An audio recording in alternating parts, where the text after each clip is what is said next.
I always think it's funny when I see uh, health or diet influencers and they talk about calorie counting.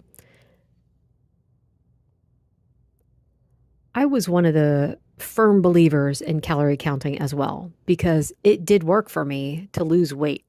I never actually got healthy, but it did work for me to lose weight until it stopped, which was in my 40s. That was when it stopped. And hormones, kind of took over and started driving the bus.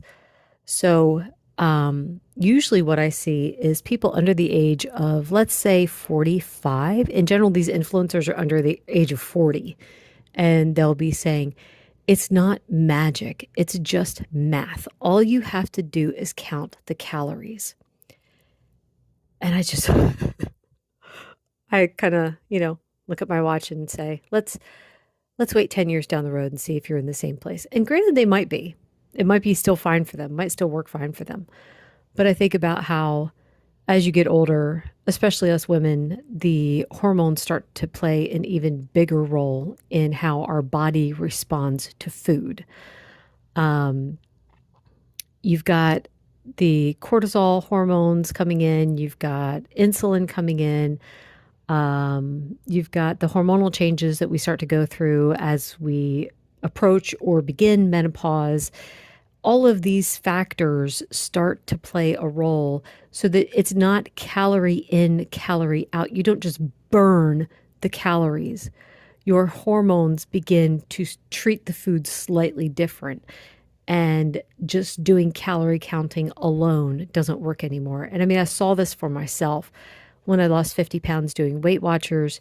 And then I struggled for the next, 6 years trying to keep it off. I was bouncing up and down the same 15 pounds over the course of 6 years because it was so hard to ignore the hunger. And I couldn't predict anything. Like the woman sitting there saying, it's math. Okay, I did the math. I calculated out how many calories I should have. I could do everything right in a week and gain 3 pounds. I could do everything wrong in a week and lose 3 pounds.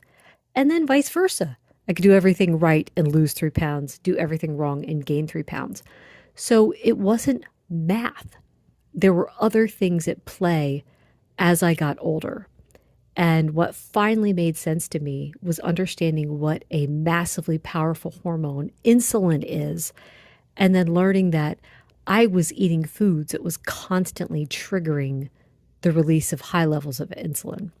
And once I started experimenting with that and saw, I mean, I wasn't doing it for the weight loss, but I did see that removing those foods, which are always carbs, but removing them started bringing about the weight loss. I'm like, oh my word, all this time, me struggling for the last 6 years, I could have had things under control before now. I wasn't ready to do low carb back then because I thought never having pizza again, never having ice cream again, that just wasn't in my mind. But anyway, that is all for today. Thank you so much for listening. Bye.